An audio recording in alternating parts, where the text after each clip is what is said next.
लीलाधर मंडलोई 1954। 1954 की जन्माष्टमी के दिन छिंदवाड़ा जिले के एक छोटे से गांव गुढ़ी में जन्मे लीलाधर मंडलोई की शिक्षा दीक्षा भोपाल और रायपुर में हुई। प्रसारण की उच्च शिक्षा के लिए 1987 में कॉमनवेल्थ रिलेशंस ट्रस्ट लंदन की ओर से आमंत्रित किए गए। इन दिनों प्रसार भारती दूरदर्शन के महानिदेशक का कार्यभार संभाल रहे हैं। लीलाधर मंडलोई मूलतः कवि हैं।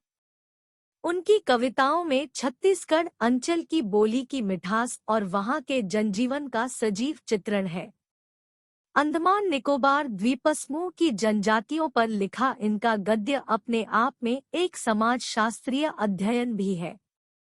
उनका कवि मन ही वह स्रोत है जो उन्हें लोक कथा, लोकगीत, यात्रा वृत्तांत, डायरी, मीडिया रिपोर्टाज और आलोचना लेखन की ओर प्रवृत्त करता है।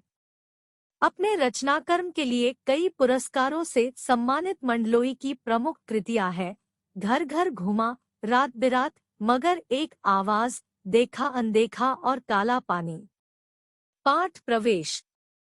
जो सभ्यता जितनी पुरानी है उसके बारे में उतने ही ज्यादा किस्से कहानियां भी सुनने को मिलती है। किस्से जरूरी नहीं कि सचमुच उस रूप में घटित हुए हों जिस रूप में हमें सुनने या पढ़ने को मिलते हैं। इतना जरूर है कि इन किस्सों में कोई न कोई संदेश या सीख निहित होती है। अंडमान निकोबार द्वीपसमूह में भी तमाम तरह के किस्से मशहूर हैं। इनमें से कुछ को लीलाधर मंडलोई ने फिर से लिखा है। प्रस्तुत पाठ ततारा वामीरो कथा इसी द्वीपसमूह के एक छोटे से द्वीप पर केंद्रित है। उक्त द्वीप में विद्वेष गहरी जड़ें जमा चुका था। उस विद्वेष को जड़ मूल से उखाड़ने के लिए एक युगल को आत्मबलिदान देना पड़ा था। उसी युगल के बलिदान की कथा यहाँ बयान की गई है। प्रेम सबको जोड़ता है और घृणा दूरी बढ़ाती है, इससे भला कौन इनकार कर सकता है। इसीलिए जो समाज के लिए अपने प्रेम का, अपने जीवन तक का बलिदान करता है, समाज उसे न केवल याद रखता है बल्कि उसके बलिदान को व्यर्थ नहीं जाने देता। यही वजह है कि तत्कालीन समाज के सामने एक मिसाल कायम करने वाले इस युगल को आज भी उस द्वीप निवासी गर्व और श्रद्धा के साथ याद करते हैं। ततारा वामीरो कथा। अंडमान द्वीपसमूह का अंतिम दक्षिणी द्वीप है लिटिल अंडमान। यह पोर्ट ब्लेयर से लगभग 100 किलोमीटर दूर स्थित है। इसके बाद निकोबार द्वीपसमूह की श्रृंखला आरंभ होती है जो निकोबारी जनजाति की आदिम संस्कृति के केंद्र हैं। निकोबार द्वीपसमूह का पहला प्रमुख द्वीप है कार निकोबार जो लिटिल अंडमान से 96 किमी दूर है। निकोबारियों का विश्वास है कि प्राचीन काल में ये दोनों द्वीप एक ही थे। इनके विभक्त होने की एक लोक कथा है जो आज भी दोहराई जाती है। सदियों पूर्व जब लिटिल अंडमान और कार निकोबार आपस में जुड़े हुए थे तब वहां एक सुंदर सा गांव था। पास में एक सुंदर और शक्तिशाली युवक रहा करता था। उसका नाम था ततारा। निकोबारी उसे बेहद प्रेम करते थे। ततारा एक नेक और मददगार व्यक्ति था। सदैव दूसरों की सहायता के लिए तत्पर रहता। अपने गाँव वालों को ही नहीं अपितु समूचे द्वीपवासियों की सेवा करना अपना परम कर्तव्य समझता था। उसके इस त्याग की वजह से वह चर्चित था। सभी उसका आदर करते। वक्त मुसीबत में उसे स्मरण करते और वह भागा भागा वहां पहुंच जाता। दूसरे गांवों में भी पर्व त्योहारों के समय उसे विशेष रूप से आमंत्रित किया जाता। उसका व्यक्तित्व तो आकर्षक था ही, साथ ही आत्मीय स्वभाव की वजह से लोग उसके करीब रहना चाहते। पारंपरिक पोशाक के साथ वह अपनी कमर में सदैव एक लकड़ी की तलवार बांधे रहता। लोगों का मत था बावजूद लकड़ी की होने पर उस तलवार में अद्भुत दैवीय शक्ति थी। ततारा अपनी तलवार को कभी अलग न होने देता। उसका दूसरों के सामने उपयोग भी न करता। किंतु उसके चर्चित साहसिक कारनामों के कारण लोगबाग तलवार में अद्भुत शक्ति का होना मानते थे। ततारा की तलवार एक विलक्षण रहस्य थी। एक शाम ततारा दिन भर के अथक परिश्रम के बाद समुद्र किनारे टहलने निकल पड़ा। सूरज समुद्र से लगे क्षितिज तले डूबने को था। समुद्र से ठंडी बयारें आ रही थी। पक्षियों की सायंकालीन चहचहाटे शनैह शनैह क्षीण होने को थी। उसका मन शांत था। विचारमग्न ततारा समुद्री बालू पर बैठकर सूरज की अंतिम रंग बिरंगी किरणों को समुद्र पर निहारने लगा। तभी कहीं पास से उसे मधुर गीत गूंजता सुनाई दिया। गीत मानो बहता हुआ उसकी तरफ आ रहा हो। बीच बीच में लहरों का संगीत सुनाई देता। गायन इतना प्रभावी था कि वह अपनी सुध-बुध खोने लगा। लहरों के एक प्रबल वेग ने उसकी तंद्रा भंग की। चैतन्य होते ही वह उधर बढ़ने को विवश हो उठा जिधर से अब भी गीत के स्वर बह रहे थे। वह विकल सा उस तरफ बढ़ता गया। अंततः उसकी नजर एक युवती पर पड़ी जो ढलती हुई शाम के सौंदर्य में बेसुध एकटक समुद्र की देह पर डूबते आकर्षक रंगों को निहारते हुए गा रही थी। यह एक श्रृंगार गीत था। उसे ज्ञात ही न हो सका कि कोई अजनबी युवक उसे निःशब्द ताके जा रहा है। एकाएक एक ऊंची लहर उठी और उसे भिगो गई। वह हड़बड़ाहट में गाना भूल गई। इसके पहले कि वह सामान्य हो पाती, उसने अपने कानों में गूंजती गंभीर आकर्षक आवाज सुनी। तुमने एकाएक इतना मधुर गाना अधूरा क्यों छोड़ दिया? ततारा ने विनम्रतापूर्वक कहा। अपने सामने एक सुंदर युवक को देखकर वह विस्मित हुई। उसके भीतर किसी कोमल भावना का संचार हुआ, किंतु अपने को संयत कर उसने बेरुखी के साथ जवाब दिया। पहले बताओ, तुम कौन हो? इस तरह मुझे घूरने और इस असंगत प्रश्न का कारण? अपने गांव के अलावा किसी और गांव के युवक के प्रश्नों का उत्तर देने को मैं बाध्य नहीं। यह तुम भी जानते हो। ततारा मानो सुध-बुध खोए हुए था। जवाब देने के स्थान पर उसने पुनः अपना प्रश्न दोहराया। तुमने गाना क्यों रोक दिया? गाओ, गीत पूरा करो। सचमुच तुमने बहुत सुरीला कंठ पाया है। यह तो मेरे प्रश्न का उत्तर न हुआ, युवती ने कहा। सच बताओ, तुम कौन हो? लपाती गांव में तुम्हें कभी देखा नहीं। ततारा मानो सम्मोहित था। उसके कानों में युवती की आवाज ठीक से पहुंच न सकी।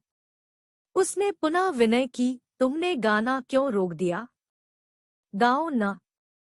युवती झुंझला उठी। वह कुछ और सोचने लगी। अंततः उसने निश्चयपूर्वक एक बार पुन लगभग विरोध करते हुए कड़े स्वर में कहा, ढीठता की हद है। मैं जब से परिचय पूछ रही हूँ और तुम बस एक ही राग अलाप रहे हो। गीत गाओ, आखिर क्यों? क्या तुम्हें गाँव का नियम नहीं मालूम? इतना बोलकर वह जाने के लिए तेजी से मुड़ी। ततारा को मानो कुछ होश आया। उसे अपनी गलती का एहसास हुआ। वह उसके सामने रास्ता रोककर मानो गिड़गिड़ाने लगा। मुझे माफ कर दो। जीवन में पहली बार मैं इस तरह विचलित हुआ हूँ। तुम्हें देखकर मेरी चेतना लुप्त हो गई थी। मैं तुम्हारा रास्ता छोड़ दूंगा। बस अपना नाम बता दो। ततारा ने विवशता में आग्रह किया। उसकी आंखें युवती के चेहरे पर केंद्रित थी। उसके चेहरे पर सच्ची विनय थी। वाह मी। रोएक रस घोलती आवाज उसके कानों में पहुंची। वामी रो। वाह मी रो। वाह कितना सुंदर नाम है। कल भी आओगी न यहाँ? ततारा ने याचना भरे स्वर में कहा। नहीं, शायद कभी नहीं, वामीरो ने अन्यमनस्कतापूर्वक कहा और झटके से लपाती की तरफ बेसुध सी दौड़ पड़ी। पीछे ततारा के वाक्य गूंज रहे थे। वामीरो, मेरा नाम ततारा है। कल मैं इसी चट्टान पर प्रतीक्षा करूंगा। तुम्हारी बाट जोहूंगा। जरूर आना। वामीरो रुकी नहीं, भागती ही गई। ततारा उसे जाते हुए निहारता रहा। वामीरो घर पहुंचकर भीतर ही भीतर कुछ बेचैनी महसूस करने लगी। उसके भीतर ततारा से मुक्त होने की एक झूठी छटपटाहट थी। एक झल्लाहट में उसने दरवाजा बंद किया और मन को किसी और दिशा में ले जाने का प्रयास किया। बार बार ततारा का याचना भरा चेहरा उसकी आंखों में तैर जाता। उसने ततारा के बारे में कई कहानियां सुन रखी थी।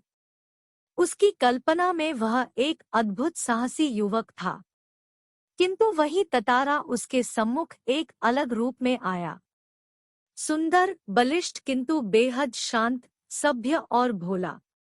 उसका व्यक्तित्व कदाचित वैसा ही था जैसा वह अपने जीवन साथी के बारे में सोचती रही थी, किंतु एक दूसरे गांव के युवक के साथ यह संबंध परंपरा के विरुद्ध था। अतएव उसने उसे भूल जाना ही श्रेयस्कर समझा, किंतु यह असंभव जान पड़ा। ततारा बार बार उसकी आंखों के सामने था, निर्निमेष याचक की तरह प्रतीक्षा में डूबा हुआ। किसी तरह रात बीती।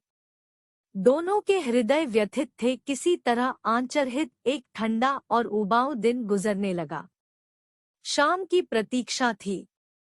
ततारा के लिए मानो पूरे जीवन की अकेली प्रतीक्षा थी।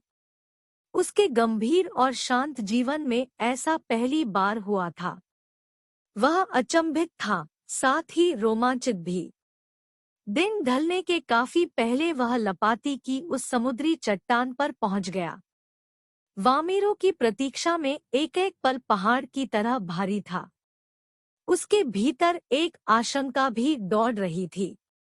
अगर वामीरो न आई तो? वह कुछ निर्णय नहीं कर पा रहा था, सिर्फ प्रतीक्षारत था। बस आस की एक किरण थी जो समुद्र की देह पर डूबती किरणों की तरह कभी भी डूब सकती थी। वह बार बार लपाती के रास्ते पर नजरें दौड़ाता। सहसा नारियल के झुरमुटों में उसे एक आकृति कुछ साफ हुई। कुछ और, कुछ और। उसकी खुशी का ठिकाना न रहा। सचमुच वह वामीरो थी। लगा जैसे वह घबराहट में थी। वह अपने को छुपाते हुए बढ़ रही थी। बीच बीच में इधर-उधर दृष्टि दौड़ाना न भूलती। फिर तेज कदमों से चलती हुई ततारा के सामने आकर ठिठक गई। दोनों शब्दहीन थे। कुछ था जो दोनों के भीतर बह रहा था। एक तक निहारते हुए वे जाने कब तक खड़े रहे। सूरज समुद्र की लहरों में कहीं खो गया था। अंधेरा बढ़ रहा था।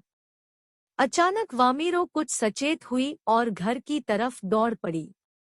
ततारा अब भी वहीं खड़ा था, निश्चल, शब्दहीन। दोनों रोज उसी जगह पहुंचते और मूर्तिवत एक दूसरे को निर्निमेष ताकते रहते। बस भीतर समर्पण था जो अनवरत गहरा रहा था। लपाती के कुछ युवकों ने इस मूक प्रेम को भांप लिया और खबर हवा की तरह बह उठी। वामीरो लपाती ग्राम की थी और ततारा पासा का। दोनों का संबंध संभव न था। रीति अनुसार दोनों को एक ही गांव का होना आवश्यक था। वामीरो और ततारा को समझाने बुझाने के कई प्रयास हुए, किंतु दोनों अडिग रहे। वे नियमित लपाती के उसी समुद्री किनारे पर मिलते रहे। अफवाहें फैलती रहीं। कुछ समय बाद पासा गांव में पशुपर्व का आयोजन हुआ। पशुपर्व में हृष्टपुष्ट पशुओं के प्रदर्शन के अतिरिक्त पशुओं से युवकों की शक्ति परीक्षा प्रतियोगिता भी होती है। वर्ष में एक बार सभी गांव के लोग हिस्सा लेते हैं। बाद में नृत्य, संगीत और भोजन का भी आयोजन होता है। शाम से सभी लोग पासा में एकत्रित होने लगे। धीरे धीरे विभिन्न कार्यक्रम शुरू हुए। ततारा का मन इन कार्यक्रमों में तनिक न था। उसकी व्याकुल आंखें वामिरों को ढूंढने में व्यस्त थी। नारियल के झुंड के एक पेड़ के पीछे से उसे जैसे कोई झांकता दिखा। उसने थोड़ा और करीब जाकर पहचानने की चेष्टा की।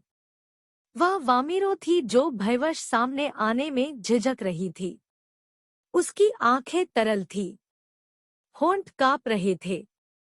ततारा को देखते ही वह फूटकर रोने लगी। ततारा विह्वल हुआ। उससे कुछ बोलते ही नहीं बन रहा था। रोने की आवाज लगातार ऊंची होती जा रही थी। ततारा किंकर्तव्य विमूढ़ था। वामिरों के रुदन स्वरों को सुनकर उसकी माँ वहां पहुंची और दोनों को देखकर आग बबूला हो उठी। सारे गांव वालों की उपस्थिति में यह दृश्य उसे अपमानजनक लगा। इस बीच गांव के कुछ लोग भी वहां पहुंच गए। वामिरों की मां क्रोध में उफन उठी। उसने ततारा को तरह तरह से अपमानित किया। गांव के लोग भी ततारा के विरोध में आवाज उठाने लगे। यह ततारा के लिए असहनीय था। वामिरो अब भी रोए जा रही थी। ततारा भी गुस्से से भर उठा। उसे जहां विवाह की निषेध परंपरा पर क्षोभ था, वहीं अपनी असहायता पर खींच वामिरों का दुख उसे और गहरा कर रहा था। उसे मालूम न था कि क्या कदम उठाना चाहिए। अनायास उसका हाथ तलवार की मूठ पर जा टिका। क्रोध में उसने तलवार निकाली और कुछ विचार करता रहा। क्रोध लगातार अग्नि की तरह बढ़ रहा था। लोग सहम उठे। एक सन्नाटा सा खिंच गया। जब कोई राह न सूझी तो क्रोध का शमन करने के लिए उसमें शक्ति भर उसे धरती में घोंप दिया और ताकत से उसे खींचने लगा। वह पसीने से नहा उठा। सब घबराए हुए थे। वह तलवार को अपनी तरफ खींचते खींचते दूर तक पहुंच गया। वह हाँफ रहा था। अचानक जहां तक लकीर खिंच गई थी, वहां एक दरार होने लगी, मानो धरती दो टुकड़ों में बंटने लगी हो। एक गड़गड़ाहट सी गूंजने लगी और लकीर की सीध में धरती फटती ही जा रही थी। द्वीप के अंतिम सिरे तक ततारा धरती को मानो क्रोध में काटता जा रहा था। सभी भयाकुल हो उठे। लोगों ने ऐसे दृश्य की कल्पना न की थी। वे सिहर उठे। उधर वामिरो फटती हुई धरती के किनारे चीखती हुई दौड़ रही थी। ततारा, ततारा, ततारा। उसकी करुण चीख मानो गड़गड़ाहट में डूब गई। ततारा दुर्भाग्यवश दूसरी तरफ था।